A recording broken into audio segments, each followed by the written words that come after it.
তা বন্ধুরা চলে এলাম সেই মহাপ্রভুর বিশাল একটা মেলা চলছে, মানে 705 মূর্তি আসছে এই ফার্স্ট পূর্ব মেদিনীপুরে থানায় গোনারা শিব শক্তি ক্লাবের পরিচালনায় এই ফার্স্ট 701 মূর্তি আসতে চলেছে গোনারা।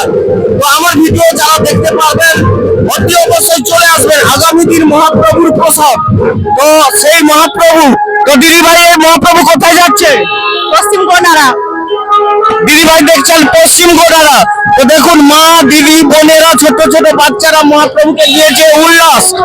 তো উল্লাস, সেই উল্লাস হচ্ছে মানে এই মহাপ্রভু, হ্যাঁ হ্যাঁ ঠিক আছে, মহাপ্রভুর যে এই মিলন মেলা, মহাপ্রভু আজ থেকে 500 বছর আগে তিনি এই প্রদান করে গেছেন এই কৌশল, যে মানুষের মনকে একমাত্র পবিত্র এবং